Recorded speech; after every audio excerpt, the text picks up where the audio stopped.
Isang nakakalungkot na balita para sa mga gustong makitang maglaro sa palarong pambansa si Chog Moral, pero may mas magandang balita pa rin mga idol habang handa na ang defending champion na Davraa sa kanilang title defense at susubukan na masungkit muli ang kampyonato sa 2026 palarong pambansa. So ayun na nga mga idol, at hindi na natin patatagalin pa dahil hindi makakapaglaro sa palarong pambansa ang isa sa most awaited player na maglalaro sana dito na si Kenji Chog Moral dahil sa Gilas Pilipinas Under 18 category. Pero uunahan ko na kayo mga idol, no hate para sa batang ito dahil ang Gilas Pilipinas lang naman ang pinakamataas na maaaring paglaruan ng isang manlalaro dito sa ating bansa. Ito din ang paniguradong pangarap ni Chog Moral, ang mairepresenta ang ating bansa sa international stage. Though 18 category pa lang ito mga idol, iba't ibang mga bata na din ang makakalaban niya mula sa iba't ibang bansa. Sa edad na 18 years old, marami pa ang madedevelop kay Chogi. Sa kanyang debut game bilang official Gilas Pilipinas players sa nagaganap na Phil Oil Pre-Season Cup, nakapagtala lamang siya doon ng 5 points, 1 assist,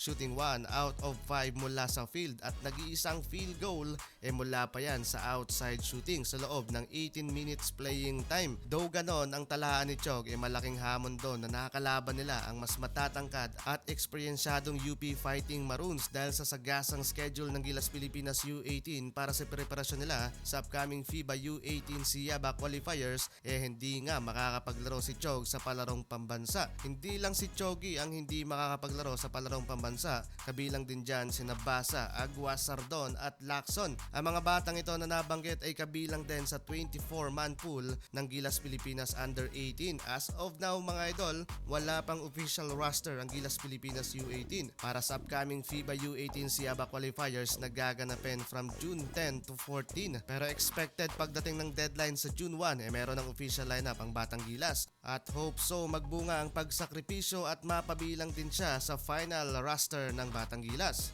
Habang balitang Davraa naman tayo from Player Spotted 2.0, ngayong May 25 magsisimula na ang campaign ng Davraa 11 AM kung saan unang makakalaban nila ang Riaa.